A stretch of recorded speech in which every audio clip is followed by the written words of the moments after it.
हा. भगवद्गीता काय आहे हे नंतर पहा हम्म, म्हणून काय हम्म, त्यामध्ये हम्म, कर्मयोग, ज्ञानयोग, भक्तियोग हे सगळे योग सांगितलेत.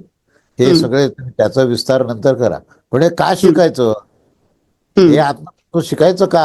हे हम्म, ब्रह्मतत्व का शिकायचं? त्या काचं उत्तर पर्यंत आपण दिलं पाहिजे. म्हणजे हे जे प्रश्न हम्म, तुमच्या समोर जे पालकांनी आणि टीचर्सनी जे मांडले ना, हम्म. त्याचा आधी त्यांनी प्रश्न विचारायच्या आधीच तुम्ही ते मांडलं पाहिजे की हे हो. का शिकायचं, आपण हा. कशाकरता शिकायचं.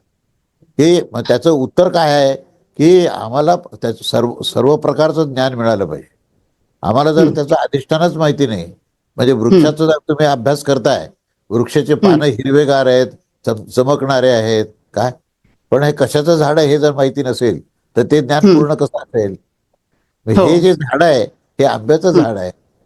अशा प्रकारचं तुम्ही जेव्हा विधान कराल तर मग आंबा काय आहे, हम्म, खाली आपण कसं पेरतो तो, ती कोय हम्म. कशी लागते, कोयातून ते अंकुर कसं बाहेर येतं, हे सांगितलं. म्हणजे ब्रह्मतत्वासहित ब्रह्मांडाचा अभ्यास आहे.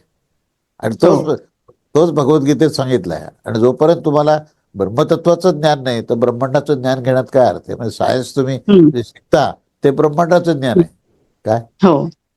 पण त्या बरोबर. ब्रह्मांडाच्या ज्ञानाबरोबर ते हम्म, ब्रह्मतत्व जर माहिती नसेल तर ब्रह्मांडाचं ज्ञान कधीच मिळू शकत नाही. हम्म. म्हणून हे शिकायचं.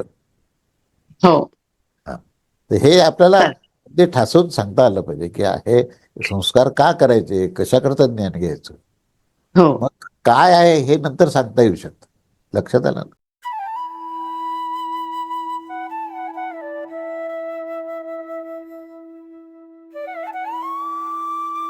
अध्यात्मावर अशीच माहिती मिळवण्यासाठी देव माझा चॅनलला सबस्क्राईब करा